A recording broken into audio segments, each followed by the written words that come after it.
Hello বন্ধুরা, আমি মাহাদুল শেখ। স্বাগতম জানাই আপনাদের আমাদের চ্যানেলে। আজকের ভিডিওতে আমি দেখাবো কিভাবে খুব সহজে আইআরসিটিসি থেকে বুক করা ট্রেন টিকিট ক্যান্সেল করবেন এবং রিফান্ড পাবেন। তাই ভিডিওটি শেষ পর্যন্ত দেখুন, আর যদি আমাদের চ্যানেলে নতুন হয়ে থাকেন তাহলে সাবস্ক্রাইব করতে ভুলবেন না। তো চলুন শুরু করা যাক। সবথেকে প্রথমে আপনারা আপনাদের অ্যান্ড্রয়েড মোবাইলটি নিয়ে নেবেন এবং সেই মোবাইল থেকে আপনারা সেই আইআরসিটিসি অ্যাপ্লিকেশানটি ওপেন করবেন।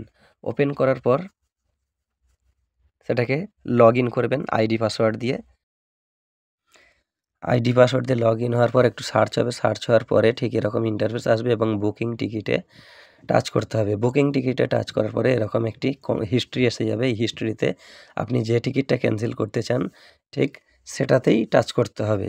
যে টিকিট টাচ করবেন সেটাই ক্যান্সেল হবে এবং ক্যান্সেলে টাচ করার পরে এখানে দেখতে পাচ্ছেন আপনার যে নাম থাকবে, কোন টিকিটটি ক্যান্সেল করছেন এবং সেটিকে সিলেক্ট করতে হবে। সেই টিকিটটিকে সিলেক্ট করার পরে নিচে যে ক্যান্সেল বাটন আছে, ক্যান্সেল টিকিট, এই ক্যান্সেল টিকিটে টাচ করতে হবে। তো আমি ক্যান্সেল টিকিটে টাচ করলাম।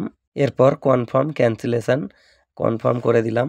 তারপরে দেখছেন যে ক্যান্সেল টিকিট দেখানোর পরে তো টিকিটটি ক্যান্সেল হয়ে যাওয়ার পরে আমাদের কিন্তু আইআরসিটিসি থেকে কোনো না কোনো একটা মেসেজ দেবে এবং এই যে মেসেজটা এসে গিয়েছে দেখতে পাচ্ছেন, যে এক্স আইআরসিটিসি থেকে মেসেজ এসছে। মেসেজটিকে আমরা কিন্তু ওপেন করে দেখব কি মেসেজ এসছে।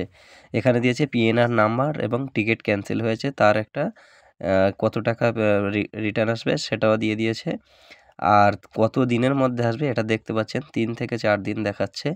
3 থেকে 4 দিনের মধ্যে কিন্তু রিফান্ডটা হয়ে যাবে।